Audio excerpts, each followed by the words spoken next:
Hi, I'm Mary Kinlock, and we're going to do a bleeding heart flower and leaves. I got this picture off of Google to show how the flowers, they line up behind each other like little soldiers.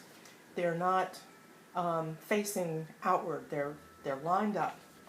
Anyway, sometimes it's hard to tell by pictures. This one I saw when I was up north one time. I really like doing plants where I have my live models, but that one is a northern plant. This is the flower sheet that you can get on my eBay store. It's pretty fragile, but if you take your tweezers at the top and just pull it right out, it's intact. Okay? Now I'm going to put this aside and first show you what I do with the leaf, or the stem. Anyway, the first thing I do is take my sugar flower wire and paint it.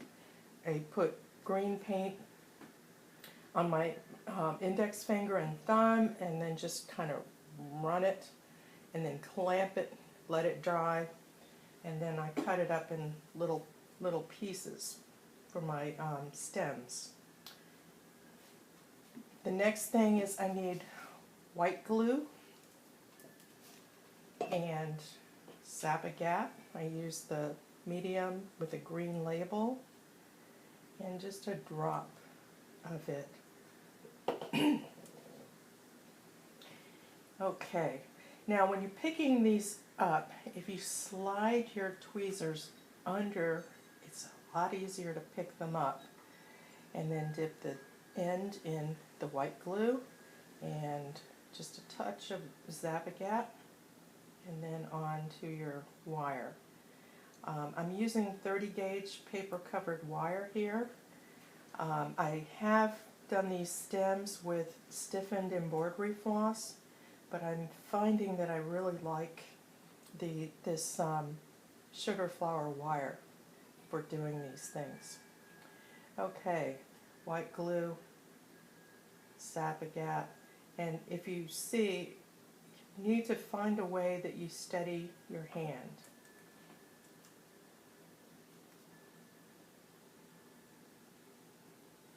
It's a lot less frustrating if you have a steady hand.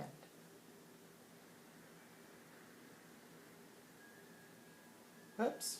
Okay, now that happens to me too.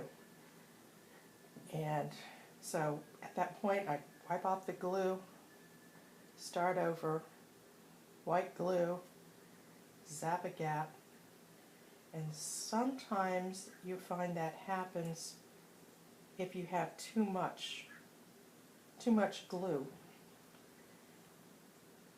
You just need a touch. 2, 3, 4. I have done these, and I've done 6. You need them fairly close together.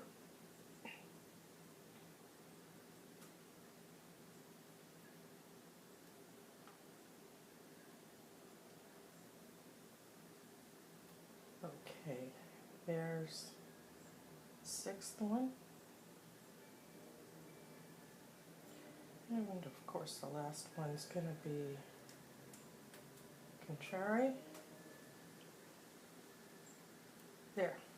Okay, now I'm going to put that in my little flower holder to dry.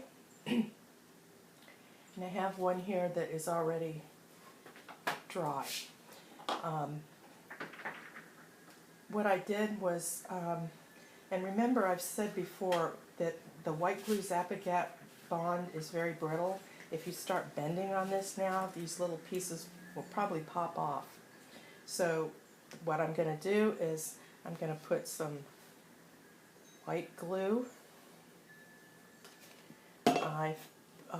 According to the picture, it's kind of a reddish brown, so I looked through my paints and found like a little tan color, and there was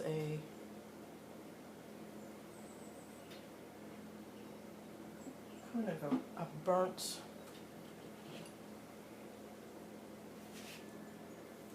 That's not it. Anyway, I think the reddish color got away. Okay, then I've already put some in there, and I'm going to put a couple of drops of water, take a paintbrush and stir that mixture up a little bit. The reason for the few drops of water is you don't want it so thick that it clumps up. You want it to go in between all of the connections there on both sides.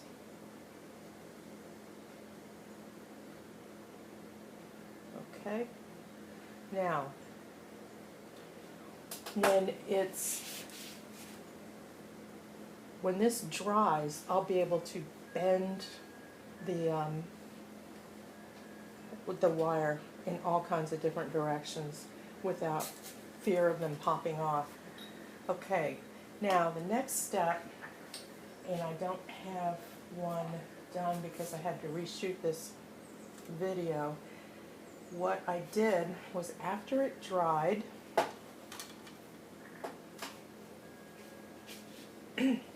I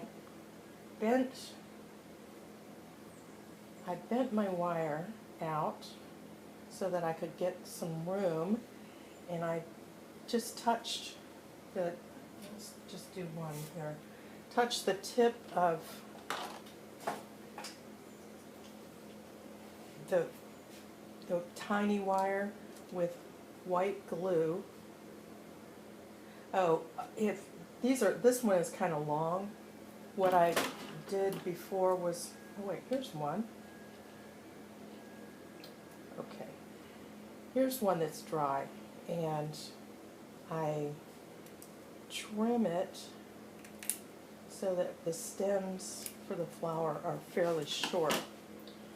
And then I'm going to take a toothpick with some white glue, just white glue only, don't hit it with the Zap-A-Gap, and then lay the flower on the wire. Okay, now I keep doing this until I fill them all up.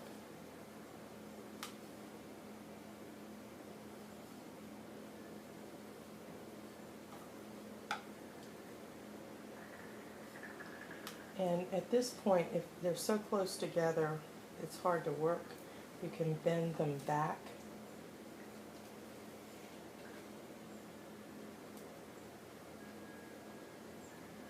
Put the little flower on.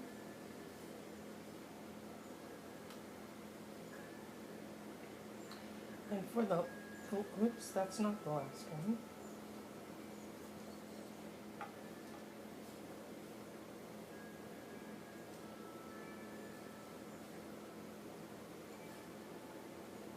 Okay. Now, for the last one, I have some little half-scale ones that they really make you crazy when you try to do these in half-scale. So there's some real tiny flowers, then you can use that one for the bud, like at the very tip end. So I'm going to make sure that piece is a little bit shorter. And stick that on. If you don't have those smaller pieces, you can always just use a blob of glue for the bud. Now the next thing that I do, you're going to let that dry. The next thing is, this flower is real puffy, so if you go on the top part and the bottom part with this white glue.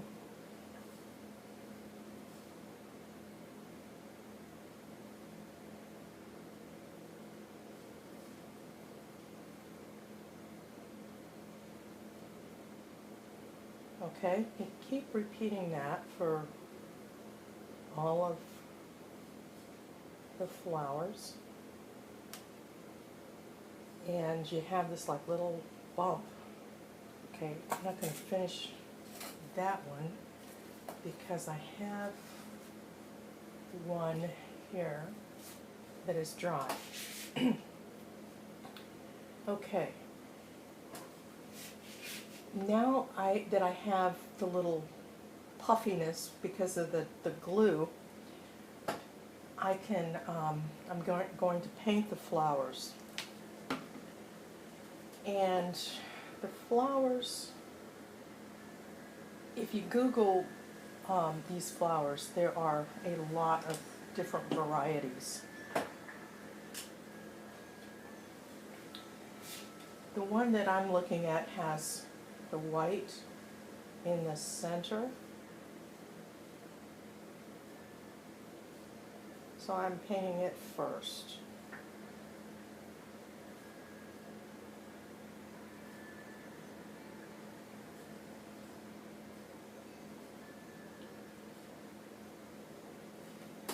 Hopefully you can see that. See that I'm painting just that little tip end that sticks down.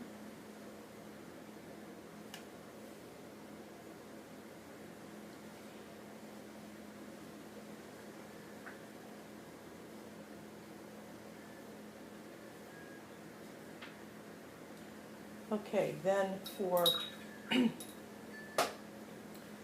the other part of it, I'm going to use a kind of a bright magenta. It's kind of a pinkish.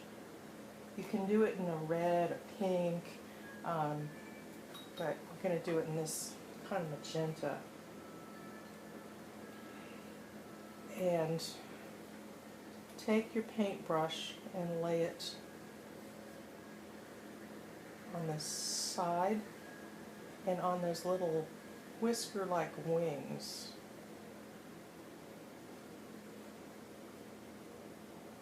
And then do the back.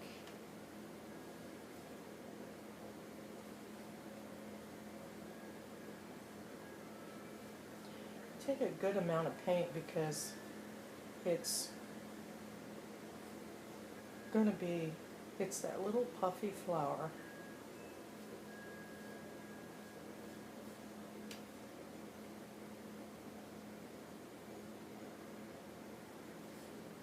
I've tried many different ways doing this. I mean, it's difficult painting this flower, you know, from the back like this, but it's really turned out to be the easiest way. When I first started doing them, I did the flowers and then I cut them off the wires and then glued a piece of thread to them, and it's a whole lot more work that way. So this part, if it's working out, that's great, and if it's not, I put it down and walk away for a while, because it does get kind of difficult and to get in between there without getting paint on the other flower. But if you do, you do, and you can always let it dry and then go back and touch up. Not a big deal. Okay.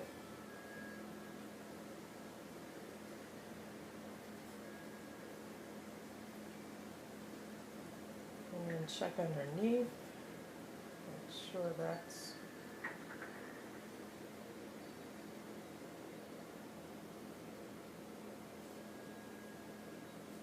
I may even, before I plant this in a pot, I'll probably look at it under my magnifier to make sure that it's all right.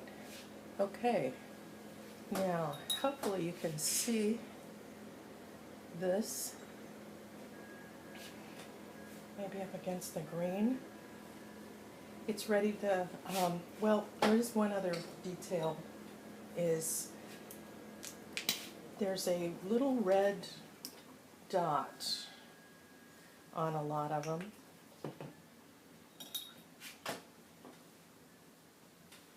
And it's like right at the very end. And it's right where that connection is. And if that connection stayed on, then you just touch it, because it's as tiny as a little whisker. Okay, let me hold it in front of one of these that's got color and see if that helps. The green one probably was better. Okay, here's your flower, and it's ready to plant. You're just gonna, it has like a little loop like that, but with the little wires that you've used to put the flower on, you can bend them and arrange them the way you want them.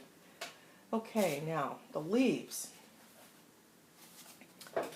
The leaves, I could not find anything that said anything in particular about how these leaves grow. Most leaves grow alternating each other, and I have in my little container a bunch that are already painted. Other videos I've showed you painting the laser cut sheets, so if you just need that help, refer to them. But the one thing, the main thing with the leaves, there's two different sizes. I use the smaller one for the tip, and sometimes for new growth you can use just the small ones and just use white glue. If they want to slide around,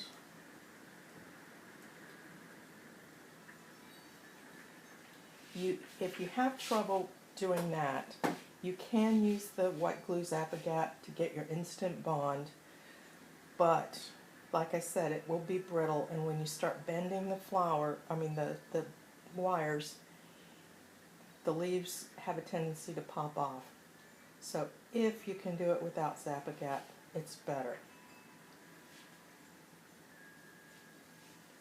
I usually do a whole bunch of them,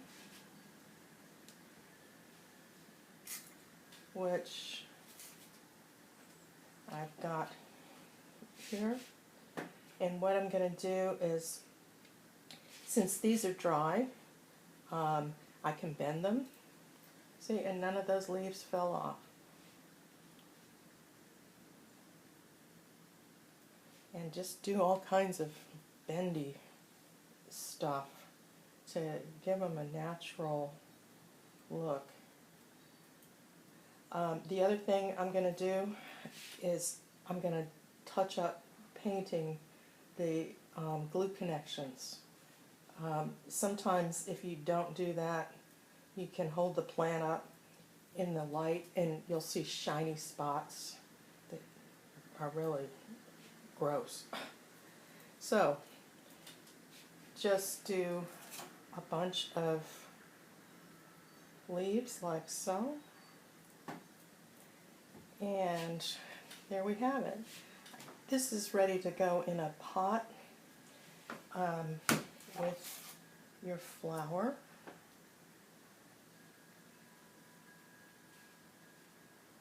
And I would make that a little bit closer, because, and you can make some of these leaves longer, shorter, and to fill out your pot with leaves and flowers. Now the way I plant things is I use Sculpey. Always have. Tried lots of different things, and there are things that will crack, that will soak through the terracotta, that do all kinds of nasty things. That green floral clay is the worst.